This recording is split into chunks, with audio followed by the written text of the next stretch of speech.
So apparently, Google and YouTube have decided not to promote Black History Month this year. And on this channel where we talk about conspiracies and weird stuff, I know exactly the reason why. It's because Google and YouTube have decided to cover up the truth. A truth that I will reveal to you now. The story of Yaqub. It all began thousands of years ago when the Earth was colonized by aliens because their home planet had become inhospitable due to unknown circumstances. But there was one problem. The Earth was already home to an intelligent race of humans. Specifically, those we now call the Ebonoid Tribe. The Ebonoid Tribe lived in paradise on the surface of their planet and were far more advanced than any civilization today. But unfortunately, not as advanced as the aliens who had come. But the aliens didn't want war or to colonize the surface of the planet. So instead, they went into the hollow Earth, just beneath the surface. The most prominent of these aliens are the Shauk, who have brown skin and large brains that enable their telepathic abilities. In ancient times, the Shauk would come to the surface and teach the Ebonoid tribe their ways. But because the Shauk were so advanced, the Ebonoid tribes were referred to them as gods. While the Shauk lived in the inner earth, they would not age and could live forever. So whenever a member of the Shauk tribe would break one of their sacred laws, rather than facing execution, they would be banished to the surface world. While there, many of them would be proclaimed as gods. In the caverns near the Shauk resided another group of aliens called the Sinin. The Sinin skin came in a variety of complexions, but their most distinctive trait was their large cone-shaped heads. Prior to arriving on Earth, the Sinin used advanced psychic technology and grafted the pure evil out of their bodies.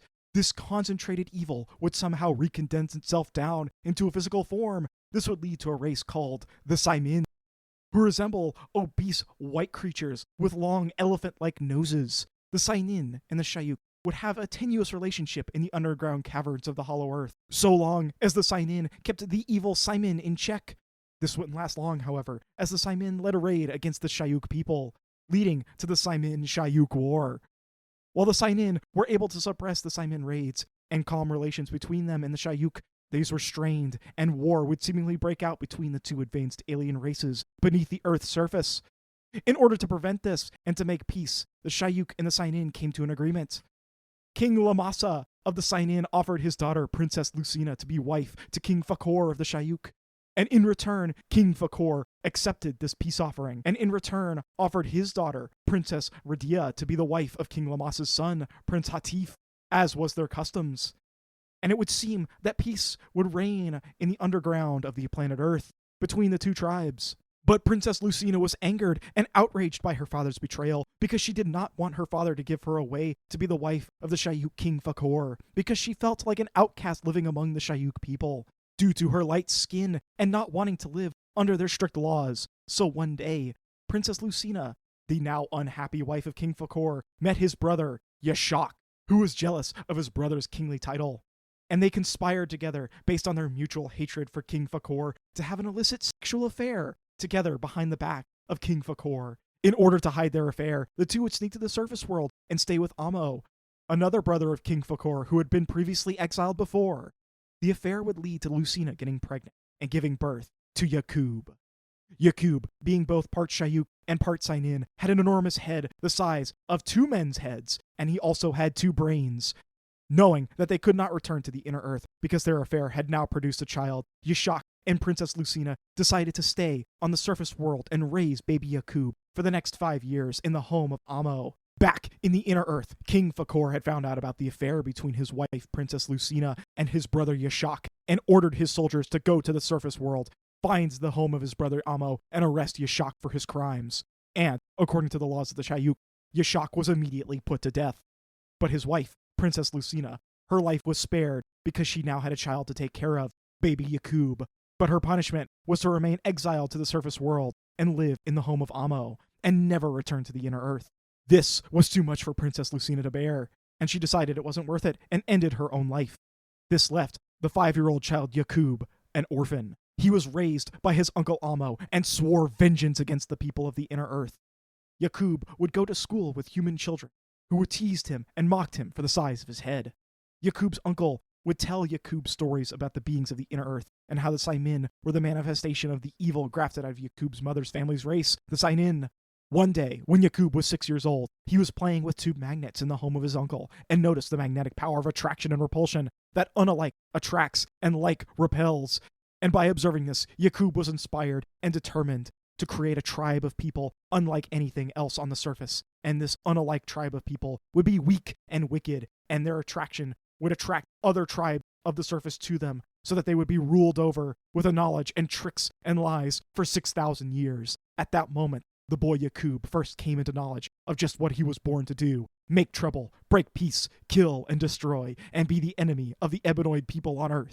Yaqub knew in order to accomplish his plans, he would have to study science, biology, and genetics. Yaqub was a child prodigy in school, being exceptionally smarter than the surface-dwelling humans he was going to school with, and by the age of 18, Yaqub had finished all of the colleges and universities of his nation.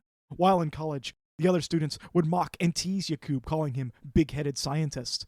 After graduating from the college and universities of his nation, Yaqub began to preach a new doctrine to the people of the city, which was 20 miles outside of the present-day city of Mecca, Saudi Arabia. Yaqub called this new doctrine trichonology, and his holy book was called the Book of Trichonology, 120 Degrees. And he taught that if people followed his doctrine, then they would be able to rule the world for 6,000 years and make slaves out of everyone else on the planet Earth. Yaqub's trichonology cult would grow a large following, so much so that the king of the Earth's nations began to fear his power. The police arrested all of Yaqub's followers and put them in prison, and filled up all of the prison cells with Yaqub's followers. However, there was not enough space to put all of Yaqub's followers in jail. Therefore, there were still many of people free to spread Yaqub's teachings. The king went to visit Yaqub in his prison cell to try and negotiate some kind of peace agreement before war broke out between Yaqub's followers and the citizens of Earth. Rather than make a martyr out of Yaqub, the two agreed that the king would give Yaqub and his followers everything they needed to start a civilization of their own, and furnish them with money and other necessities of life for 20 years, so that he and his followers could find some uninhabited land and live there, away from the Ebonoid people. After 20 years, the government began to make preparation for exiling Yaqub and his followers. The king ordered everyone rounded up onto ships, and they took them to a seaport and set them off for sail. Yaqub and his fleet of ships departed from an area 20 miles outside of the present-day city of Mecca, Saudi Arabia, and set sail on the Red Sea, and sailed all the way around the continent of Africa to get to their destination, which was currently the island of Patmos in the Aegean Sea. While en route to their new home, Yaqub began the second part of his plan, which was a eugenics human graftation experiment. Yaqub realized that because he was half Shauk and half Sinin, that if he had a child with an Ebonoid woman, that child would be slightly lighter in complexion than its mother. Following this logic, by selectively breeding the children with lighter skin complexion together, he could create a new race of humans with light skin like the Sinin, which he would call the Albinoids.